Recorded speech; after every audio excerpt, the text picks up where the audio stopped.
Hello students, and welcome to our final week of real instruction. You'll have your finals, of course. This is our final week of real content. So it is great to be here with you. I'm Professor Justine Hecht, your Introduction to Sociology professor. And we're going to talk a little bit about utopian longings and just futures this week. Throughout the semester, we've learned a lot.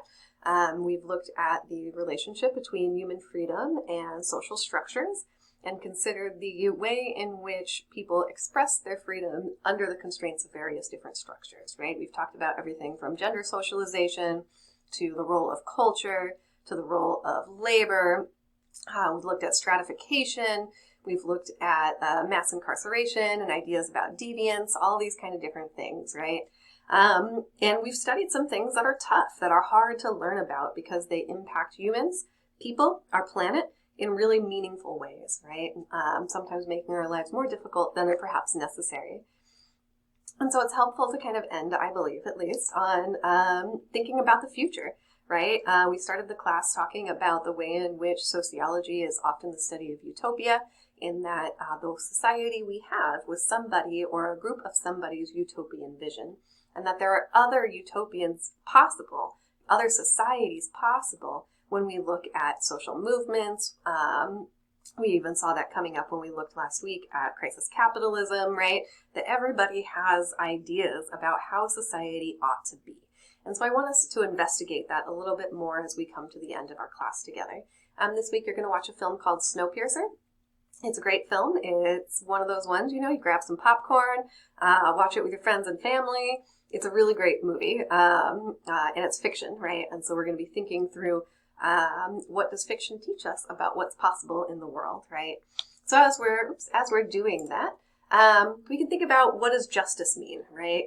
We've talked a lot about injustices in our society, and it's usually really easy for us to define what injustice is. We know when there's been a wrong that's done to us or our community, but it's a lot harder for us usually to define what justice is.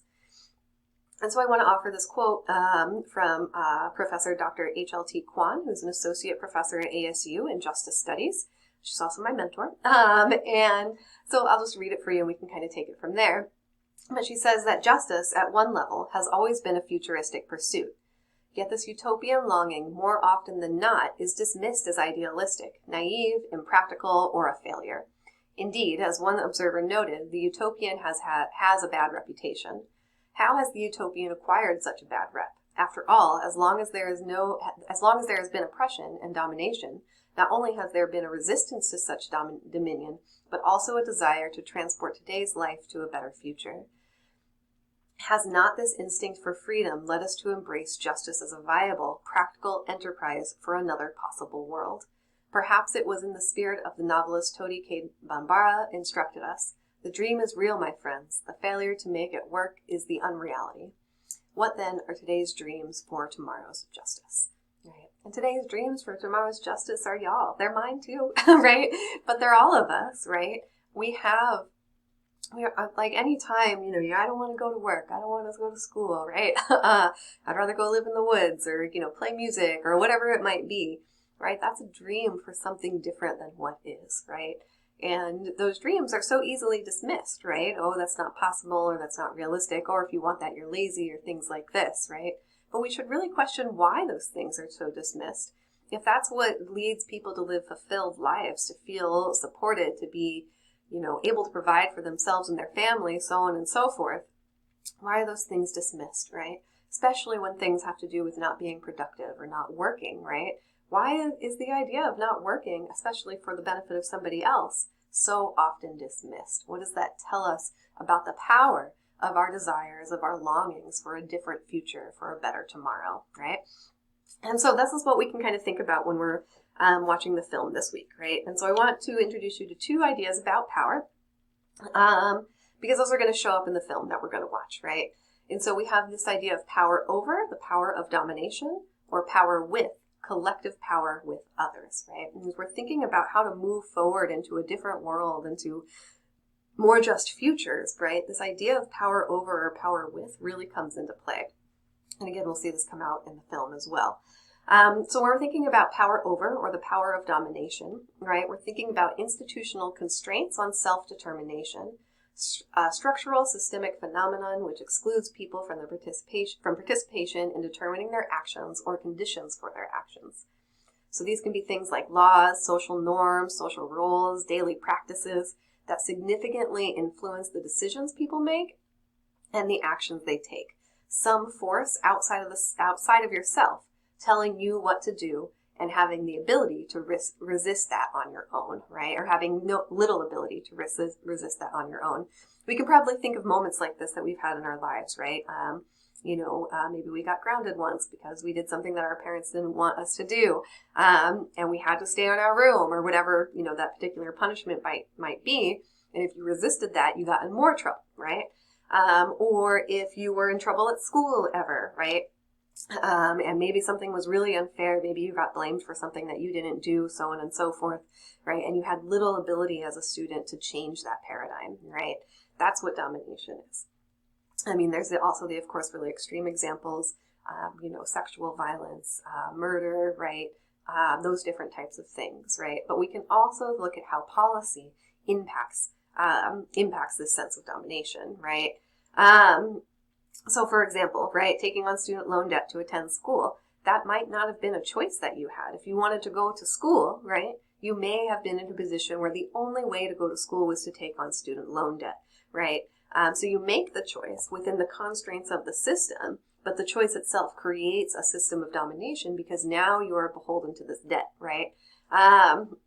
If you ask your boss to take time off to attend to medical needs and they tell you no or you'll be fired, right? Now you're faced with this choice of, do I attend to my medical needs or do I make sure that I go to work so that I can have money to tend for my medical needs, right? These different types of things. And so the way in which our social structures, our social norms can really shape the choices that we have access to, and how that impacts our daily lives, right? Domination, control over, power over, right? And alternatively, and these are not the only two types of power, it's just the two that we're talking about today, right?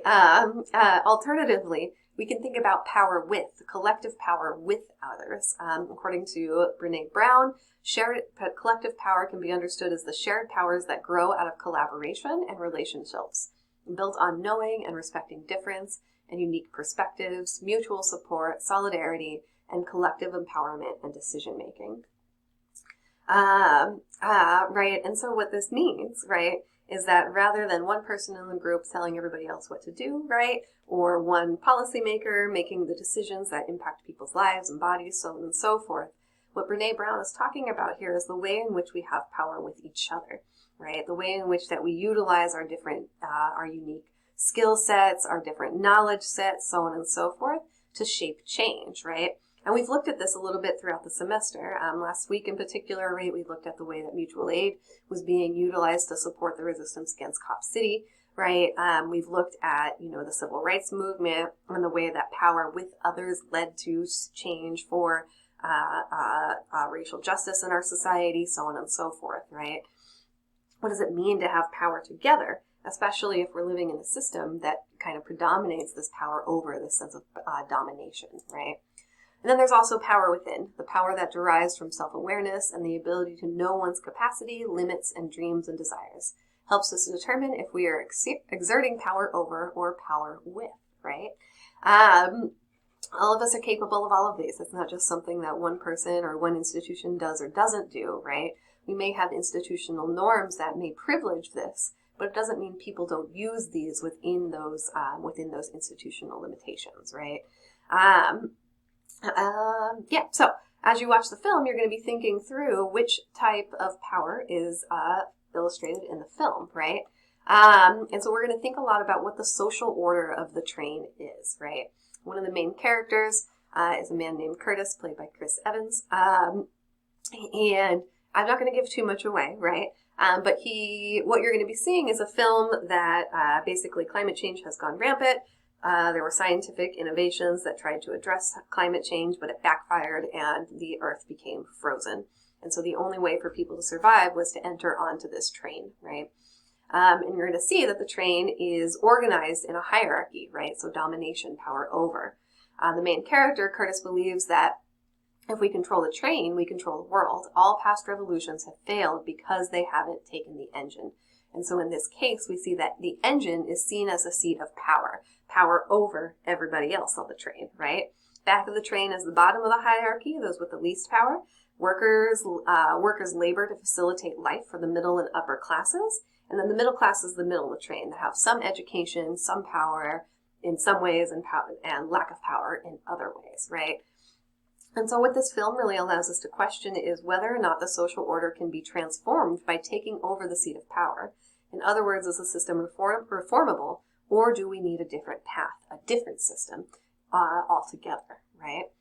And so one of the things that I think is really useful to pay attention to when you're watching this film, to think through this idea of, is the system reformable, or do we need something else entirely, right? Is this moment, you'll see when they talk about the revolt of the seven in the film Snowpiercer.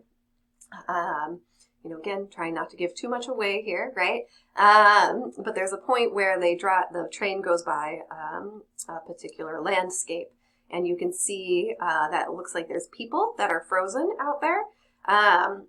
And one of the characters that comes up in the film, is talking to his daughter about who those people are, right? And it turns out there was a revolt on the train many years ago, a revolt of the seven.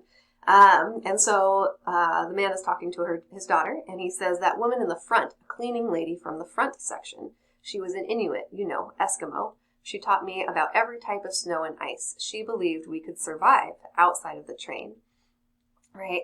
And so why does she believe we can survive outside of the train? What type of knowledge is she using to help her understand when surviving outside of the train would be possible, right? And what does it mean to survive outside of the train rather than taking over the engine of the train? Again, the train is a hierarchy, right? The hierarchy is going to be the social order of the train. But if you step outside of that, what else is possible, right? And so consider, why does the film later focus on a single snowflake? It floats through the train after Minister Mason's henchmen fire their weapons through the train windows. At the two characters, Nam and Yona, who are talking about the revolt of the seven. And then Curtis, again, the leader, right? Think about, what does he learn from Yona and Nam? What does his knowledge make possible that may not have been possible if Curtis never met these two people, right? So I'm just going to leave it there, a little bit cryptic, right? What I recommend doing is listen to this lecture, watch the film, and then maybe keep these two slides up for you so you can kind of think about, where these ideas are coming up, right? And this might be useful as well, okay? I hope this is an interesting way to end the semester. I'm looking forward to discussing with you and seeing, more of what you all are learning about this. It's been a great semester, y'all. It always is. I may be always tired by the end of it, but we make it. And I'm sure you're tired as well. So I hope that being able to watch a film and just kind of think through what social transformation means is a little bit of a reprieve from some of the other work that we've been doing this semester. All right, folks, that's what I've got for you today. If you have any questions, reach out. As always, take good care. Bye-bye.